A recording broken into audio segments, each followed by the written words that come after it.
Dernière nouvelle. Fabrizio Romano confirme cette bombe inattendue. Avant de continuer, abonnez-vous à la chaîne et activez la cloche pour recevoir toujours les nouvelles vidéos. La pré-saison du Real Madrid a connu un tournant inattendu sous la direction de Xavi Alonso. Lors d'un match amical serré contre le Ghané à Valdebeba, l'entraîneur a créé la surprise en alignant David Alaba au milieu de terrain, un poste inhabituel pour le joueur au club. Cette décision reflète la vision stratégique d'Alonso, qui a cherché à exploiter la polyvalence de l'Autrichien pour renforcer l'équipe en pleine reconstruction tactique. La pré-saison du Real Madrid a connu un tournant inattendu sous la direction de Xavi Alonso. Lors d'un match amical serré contre le Ghané à Valdebeba, l'entraîneur a créé la surprise en alignant David Alaba au milieu de terrain, un poste inhabituel pour le joueur au club. Cette décision reflète la vision stratégique d'Alonso, qui a cherché à exploiter la polyvalence de l'Autrichien pour renforcer l'équipe en pleine reconstruction tactique. Bien que le déploiement d'Alaba au poste de milieu de terrain soit une nouveauté au Real Madrid, il n'est pas inédit dans sa carrière. Lors de son passage au Bayern Munich entre 2014 et 2017, où il a joué aux côtés de Xavi Alonso sous Pep Guardiola, l'Autrichien s'est distingué par sa capacité à évoluer à plusieurs postes. Au Bayern, Alaba occupait fréquemment le milieu de terrain, utilisant son intelligence tactique, sa précision de passe et son sens du jeu pour dicter le rythme du jeu. L'une des plus grandes forces d'Alaba est sa capacité à initier des actions en profondeur, une qualité qui fait de lui un atout précieux au milieu de terrain. Sa vision du jeu et sa précision de passe pourraient être cruciales pour le style de jeu que Xavi Alonso souhaite mettre en place au Real Madrid, avec plus de contrôle et de fluidité dans la construction du jeu. Ce changement tactique pourrait permettre de pallier les faiblesses défensives mises en évidence la saison dernière. Au Real Madrid, Alaba a d'abord été déployé au poste d'arrière gauche, son poste d'origine, mais s'est rapidement imposé comme défenseur central après le départ de Sergio Ramos. Ses performances défensives ont été essentielles pour remporter le 14e titre de Ligue des champions du club. Cependant, la saison dernière a révélé des faiblesses en défense, exacerbées par des blessures, dont celle d'Alaba. L'ascension d'Asensio et la signature de Wijsen, combinées au retour de Militao, rendent Alaba moins indispensable en défense, lui ouvrant ainsi des perspectives de réinvention au milieu de terrain. La transition d'Alaba vers le milieu de terrain ne se fait pas sans difficulté. Le joueur sort de 2 saisons marquées par des blessures, dont une grave rupture des ligaments croisés qui l'a tenu éloigné des terrains pendant plus d'1 an.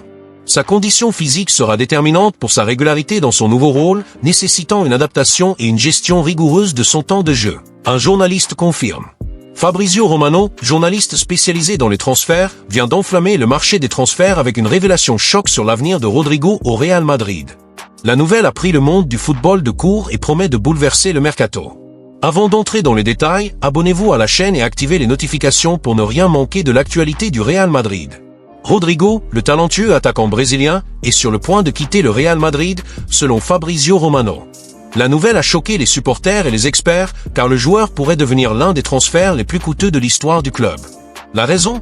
Le mécontentement de Rodrigo face à son temps de jeu limité, notamment pendant la Coupe du Monde des clubs, a clairement montré qu'il ne serait pas une priorité dans le schéma tactique de l'équipe pour la saison prochaine. Le Real Madrid a déjà fixé un prix pour le Brésilien, entre 90 et 100 millions d'euros. Le club ne devrait pas rendre son départ difficile si une offre de cette ampleur est présentée. Des géants de la Premier League comme Arsenal, Liverpool, Manchester United, Manchester City et Tottenham sont en lice pour le joueur.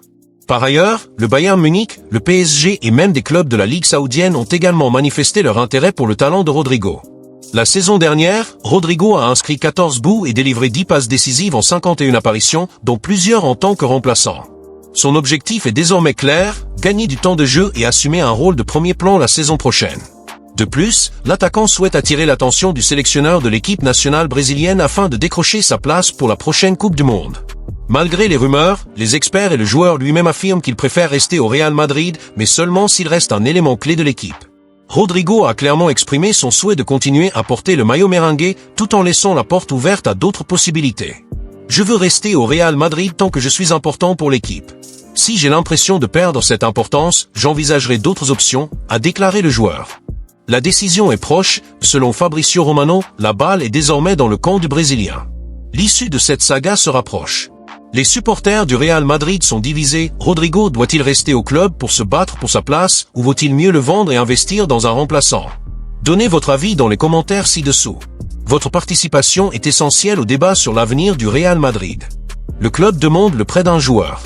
Brahim Diaz, 26 ans, est un joueur talentueux sous contrat avec le Real Madrid jusqu'en 2027. Malgré son talent et sa polyvalence, le milieu offensif marocain est souvent au centre des spéculations quant à son avenir. Alors que le mercato est ouvert, les rumeurs de son départ du club espagnol se multiplient, mais le joueur semble déterminé à rester au Santiago Bernabéu. Benfica, l'un des clubs les plus prestigieux du Portugal, riche d'une riche histoire dans le football européen, s'est récemment intéressé au service de Brahim Diaz, le talentueux milieu offensif du Real Madrid. Selon le célèbre journaliste Nicolas Quira, spécialisé dans les transferts de football européen, le club portugais aurait entamé des négociations avec le Real Madrid pour discuter de la possibilité d'un prêt de Brahim pour la saison en cours. Ce transfert reflète non seulement le potentiel de Brahim en tant que joueur, mais aussi la stratégie de Benfica visant à renforcer son effectif avec des joueurs de haut niveau, capables d'apporter créativité et dynamisme au milieu de terrain et à l'attaque. L'intérêt de Benfica pour Brahim Diaz n'est pas un cas isolé.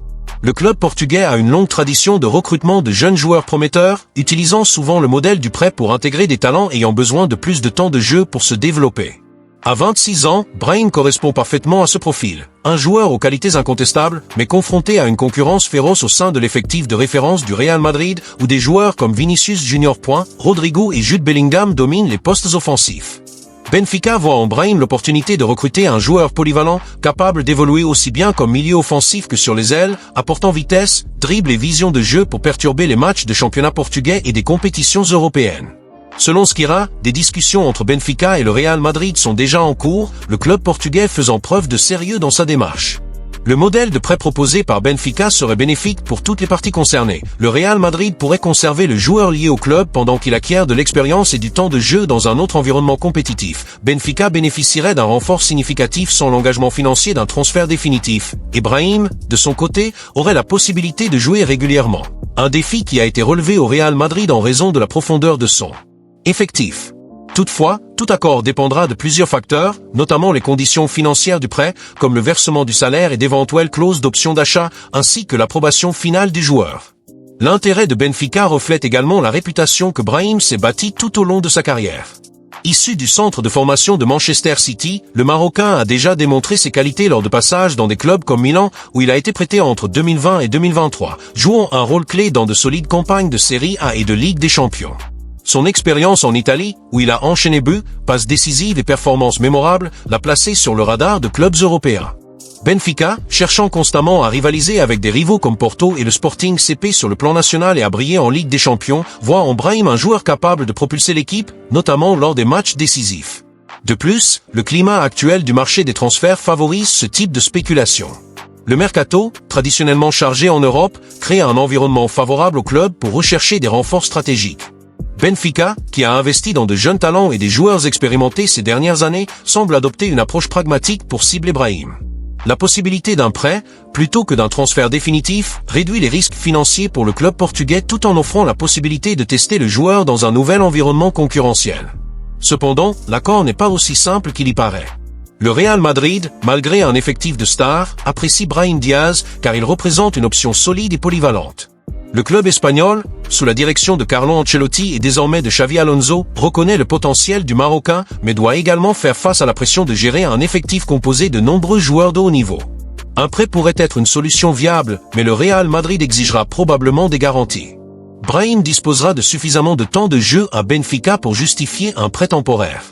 De plus, le club merengue pourrait inclure des clauses spécifiques dans le contrat, telles qu'une option de rachat ou des primes de performance, afin de protéger ses intérêts à long terme. Un autre point à prendre en compte est la position de Benfica sur le marché. Le club portugais est réputé pour sa capacité à identifier et développer les talents, revendant souvent des joueurs à des prix importants. Des exemples comme celui de Joao Félix, transféré de Benfica à l'Atlético Madrid pour un montant astronomique, montrent comment le club utilise sa plateforme pour attirer des joueurs prometteurs tout en profitant des futurs transferts. Dans le cas de Brahim, Benfica mise peut-être sur sa capacité à maximiser le potentiel du joueur, soit pour une saison exceptionnelle, soit pour ouvrir la voie à un contrat plus permanent. D'autre part, la décision finale dépendra également de la volonté de Brahim Diaz. Bien que le joueur soit au courant des discussions entre les clubs, son intention affichée est de rester au Real Madrid, où il estime pouvoir se faire une meilleure place dans l'effectif. Un transfert à Benfica, même temporaire, pourrait être perçu comme une étape secondaire dans sa carrière, surtout compte tenu de son expérience passée dans un grand club comme Milan. Pour Brahim, l'opportunité de jouer régulièrement pour Benfica et en Ligue des Champions peut être tentante, mais elle représente également un risque, car quitter le Real Madrid, même en prêt, pourrait le faire disparaître du radar de Xavi Alonso et du projet du club. L'intérêt de Benfica soulève également des questions sur la stratégie du Real Madrid en matière de gestion de ses jeunes talents. Le club espagnol est connu pour sa politique consistant à donner sa chance aux joueurs issus du centre de formation, mais aussi pour son impitoyabilité envers ceux qui ne parviennent pas à s'imposer rapidement. Brahim, qui a connu des moments d'éclat au Real Madrid, notamment en inscrivant des buts importants en Liga et en Ligue des Champions, ne s'est pas encore imposé comme un joueur indispensable.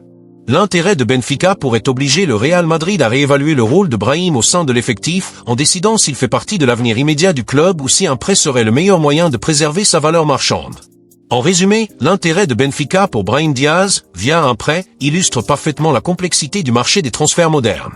Il mêle l'ambition d'un club portugais de renforcer son effectif, la stratégie d'un géant comme le Real Madrid dans la gestion de ses actifs et la détermination d'un joueur qui aspire à intégrer l'élite du football. Les prochaines semaines seront cruciales pour déterminer si les négociations avancent et si Brahim Diaz portera le maillot de Benfica ou poursuivra sa lutte pour briller au Santiago Bernabéu. Malgré les spéculations et l'intérêt d'autres clubs, Brahim Diaz a une position claire, il souhaite rester au Real Madrid. Le joueur est conscient des discussions entourant son avenir, mais sa priorité est de s'imposer au club. Sa détermination reflète sa confiance en son potentiel pour briller dans l'une des plus grandes équipes du monde. Sous la direction de Xavi Alonso, Brahim est considéré comme un joueur important, bien que plus souvent remplaçant que titulaire. Cependant, certains signes laissent penser que le Marocain pourrait être titulaire lors du match contre Osasuna, prévu ce mardi à 21h au Santiago Bernabéu. Cette opportunité pourrait être cruciale pour Brahim, qui pourrait ainsi démontrer sa valeur et consolider son statut au club.